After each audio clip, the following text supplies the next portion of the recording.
This is Gettysburg. Gettysburg shall advance by Command Post Games, part of the pub battle system. Now are we beginning with turn 1.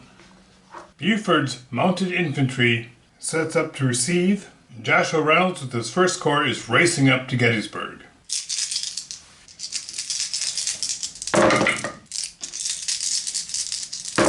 The lead elements of Heth's Corps are severely bloodied. Turn 2. Turn 2 sees Ewell coming up. Heth wants some more of that. Here we have 1st Corps. Reynolds brings them up into position, and 1st Corps baggage is staying back. This time Buford takes it a little harder. He's going to retreat rather than risk the chance they could be eliminated. Turn 7 sees a lot of reinforcements coming on. Howard's going to hold right where he is. Sickles' Corps is coming on. Again, they're going to build some more to the south here. 3rd Corps comes on. Anderson's division races up to Gettysburg since there's a little bit of some traffic hiccups coming on here. Buford continues to hold. Slocum races ahead and confers with Reynolds as his 12th Corps comes onto the board. Whoops, I have to clean up a little combat from last turn, and it's critical. Wadsworth up on the hill. Wadsworth is driven off the hill, but Rhodes' division is totally spent. So this turn, alright, 2nd Corps this turn. With Ewell, you see some of the traffic frustrations here because Anderson is still on the road. Johnson's caught behind him, and boy, they could really use him up here now. Early moves up towards Culp's Hill. Rhodes covers from the cavalry. Now you see the value of the cavalry. It's just sitting off on the side, but it takes up a whole division just to watch what they're doing. Guarding the back, and they can't deploy a baggage while the cavalry's running around. That's the end of turn 7. Turn 8. Hood will be showing up this turn. Humphrey's division as well. Last turn of the day. 12th Corps. Slocum's ordered to take Culp's Hill. Brings up the baggage. 11th Corps. Howard Holt addresses his line a bit. 1st Corps. 1st Corps gets held up, barely gets on the board because of all the traffic it's trying to get cleared up on the lone road. Cavalry nips at the side early. Boy, Reynolds has a decision. This would be a great attack, but you know what? He's going to do it. Robinson's going to guard his flank like this. Raleigh's going to support Robinson. Now 2nd Corps. Rhodes moves on the cavalry, relieves some pressure there. Early presses on with his other part of his division to push the remaining Union off of Cemetery Hill. Also what Ewell did is he has divisions, they can't make it. They're going to, actually, he's coming out of the line and he's staying in it, going far enough forward to get his tail end off the beaten track here. That's what they do. More traffic management. 3rd Corps. Anderson gets that far before he comes too close to Robinson, has to come out of column into line. Into line, he's got a 3rd left that he can move, so he's going to actually go right up like that. This part of Anderson's actually going to come all the way down to here. So Anderson's division gets broken up. Not sure if I like that, but that's what I'm going to do. Heth is going to attack skirts. Artillery is going to go that way. We're driving hard. They are going to drive hard. The artillery is actually going to fire before Anderson moves up there. This is what you can do when you're playing solo. You said, hey, you know what? Before they moved, they did this. So they're firing flank shot, 2 hits. Raleigh and Robinson both decided to take a hit each and fall back. 3rd Corps. Boom. It's right up there. 2nd element of the 3rd Corps will move right where the other guys were last turn. Sickles is struggling to stabilize the line. Alright, here we go. Combat for turn 8. Last combat of the day. Rhodes trying to break the cavalry's flanking maneuver. They do, but they get wiped out. They both get wiped out. Last element of the cavalry goes. The last of Rhodes' division is wiped out. Pleasanton rides off. He's going to come back in later today or tomorrow evening with the rest of his cavalry. Because he knows this is going to turn bad quick. The Union is without cavalry now. That hurts. here in Culp's Hill. An elite Wadsworth, but now he's spent, so he's no different, although he is in the woods. He's in cover, and he drives early back. Early gets nowhere. All the sacrifice in the flank moves for naught. Over here in the center, do the flank combat first. Skirts is not in cover. They each do a hit. They both fall back disorganized from the encounter. Pender has got his hands full. He pushes Barlow back. Steinway moves up, but he gets pushed back himself. That ends day one. Now day one, you see, it actually ends up looking pretty good for the Confederates because they've got Cemetery Hill, a lot of spent units. They themselves have got some damage. They've lost 3 blocks. Unions lost their cavalry, which hurts, but all their infantry is still there. When this day started, I thought the Union had it in the bag, eliminating, with the cavalry holding up, the Confederates coming on. Things have not all worked cleanly. You still have Longstreet waiting to get on the board. Ewell's division's somewhat in disarray. It'll be interesting to see how this falls out. End of turn 8. Alright, night turn. 3rd Corps. 3rd Corps Confederate. Ewell's 2nd Corps. Now night turn, you can stay where you are, but you can't move within a third. So they're already within a third. They're going to hold right where they are. They can turn around and face, but they got to stay where they are. Early falls back. Johnson's division moves up. Actually, he moved to there. Under the cavalry shit, there's no cavalry now till the evening of day 2. 11th Corps. They're going to fall back to there. They're extending their line. 12th Corps moves behind Renner's Hill. 1st Corps. Those 2 gentlemen turn around. 12th Corps, you know what? He moves right up to there and unpacks his bags. So these guys rally. Wadsworth rallies. This is 1st Corps' bags along with the detachment. I really want to, it'd be nice to put them here, but I don't want to build a line there. I think we're going to fall on the old button hook line here through Devil's Dens. So they're going to stay back there for now. Finish our 3rd Corps move. They can't move, well they can get there. They're beyond the 3rd. So that's how 3rd Corps moves. The 12th Corps, excuse me. That's how 3rd Corps moves. Longstreet comes on. They were a little ahead of where they were last, if they had started. So boom. Longstreet has a confab there with Lee. Actually, just for fun, Ewell will join him, and Hill will join him. They're all talking just west of Gettysburg.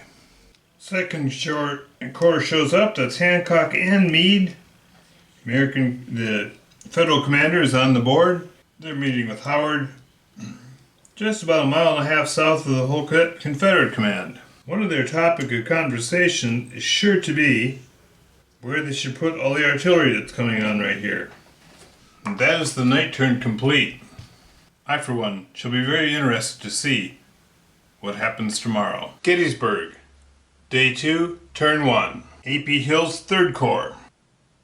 A.P. Hill begins moving to the Confederate right flank. Union 1st Corps. Going to drive early off the hill. Slocum's 12th Corps.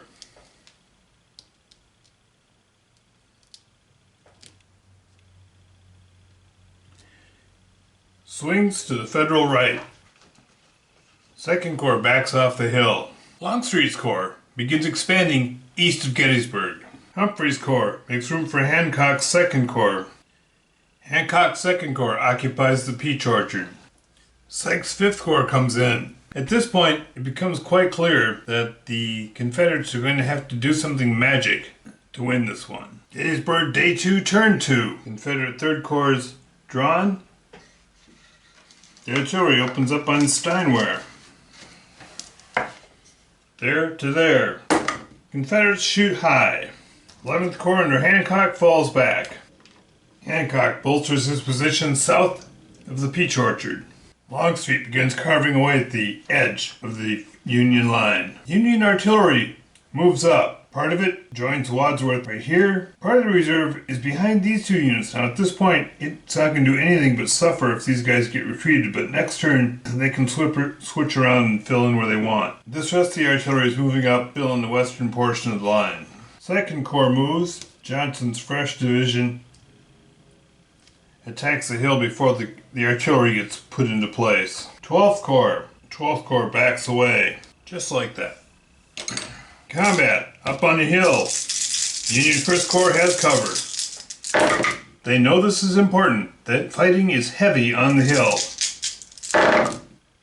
And in the seesaw fighting, which is Cemetery Hill, a spent Johnson holds the hill. Gettysburg, day 2, turn 3. Reynolds' Corps is drawn first, which means he's able to recover his corps in time. Hancock's 2nd Corps, Caldwell's division, falls back to here, extending the left flank. 3rd Corps is activated. Heth extends down. The artillery again fires on Gibbons. Again, the Confederate artillery fires high. Howard's 11th Corps falls back. Sykes moves out to confer with Slocum. His corps extends the Union right. 2nd Corps gets very serious about opening the center line up. Artillery falls back. So artillery recovers. And finally, 3rd Corps. They've been flanked. This is a losing battle. They're going to fall back. Looks like the South just might pull this off. 1st Corps. Hood takes on Wadsworth's division. McLaws extends the line. Now they have artillery.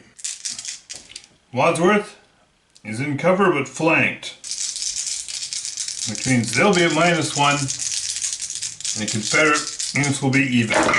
Confederates roll 3 6s, forcing Wadsworth and the reserve to retreat. Hood absorbs one, and Johnson becomes spent. Now next turn, if 1st Corps is activated before any of these surrounding corps are activated, they can move right up, contact that, and win the game. What that means is there's a slight opportunity for the Confederates to break the Union line if they don't recover in time. We'll see who gets this hole in the line plugged fastest. Turn 4. 1st Corps. Guess what?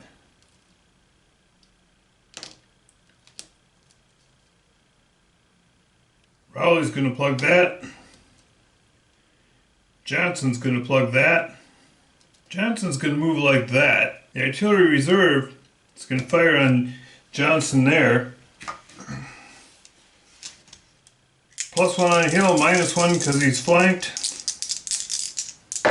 2 hits with artillery, which will just simply, won't destroy him, but it will push him off the hill. They find a detachment to back up the artillery.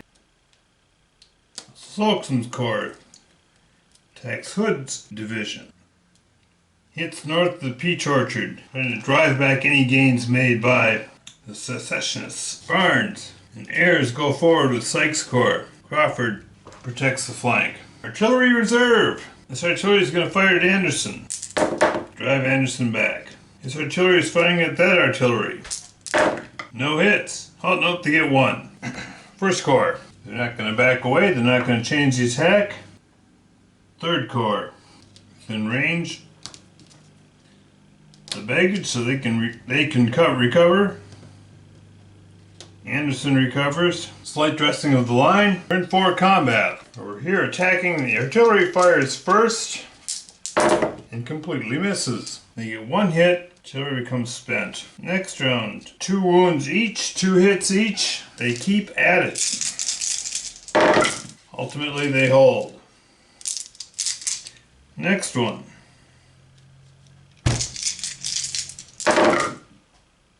Williams is eliminated. Hood is pushed back. 2 and 2. Hood becomes spent. Absorbs 1. Gary, however, becomes pushes back. Here, their Federals are surrounded. Johnson is driven back. Robinson is eliminated. Sickles is attacking the north of the Peach Orchard.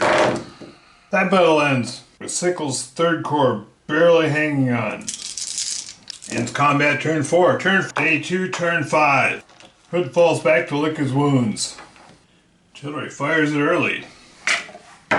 Early goes falling back, pushing artillery and Anderson's unit back. Artillery is done. 5th Corps keeps up the pressure. Tries to get Hood's Corps on the run. Howard's spent division attacks anyway. Raleigh gets up on Culp's Hill. 3rd Corps falls back, dresses their lines. What's left of Slocum's Corps recovers. Sickles' Corps reforms. Turn 5 sees Pickett's division of Longstreet's 1st Corps come on. We have 1 combat. Sykes attacks Elements and McLaws. Union suffers 1 hit. McLaws suffers 2, pushes back like this, pushes these Confederates back. That ends turn 5. Turn 6. Now turn 6 we'll see Sedgwick's Corps coming on. And at this point, Southern hopes look pretty grim. Nope, they're gonna hold on. They're gonna keep fighting. Turn 6, here we go. 1st Corps. Hood recovers. McLaws recovers. Pickett's division forms up south of Gettysburg. Hancock's Corps. Hancock's Corps applies pressure. Fighting is tight around the Southern supply light wagons for A.P. Hill's Corps. 12th Corps. Slocum's going to gain the advantage. He's going to win the day, he says. 5th Corps, on the other hand, going to fall back like that. Howard's Corps does what they can to help. Union artillery moves up to cover Cemetery Hill. Station up by the peach orchard. Guard the baggage. 3rd Corps. Bernice falls back to the baggage. 2nd Corps. Turn 6 combat. Heth is flanked. Caldwell and Heth are eliminated. These guys fall back. Ends that.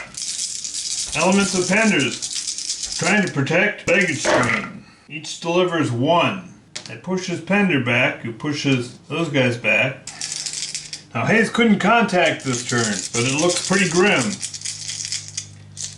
Given the 1st Minnesota is being sorely pressed. They do 2 on him. He pushed back. He does 1 on them. Anderson's pushed back. In the center, Carey is flanked.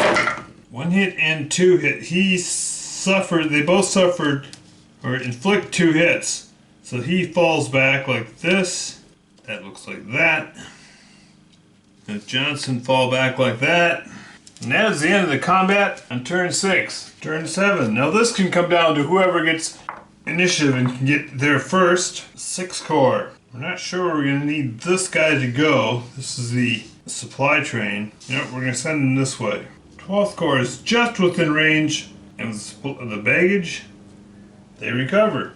9th Corps. 9th Corps contacts the baggage. If that baggage is contacted at the end of the movement phase, the Union wins. At the end of the movement phase, this will still be here just like this. If they pack this up to move, they lose. If they stay for it, it's contacted, they lose. So, the Southern Army breaks. Late in the day on day 2, the Union has won Gettysburg.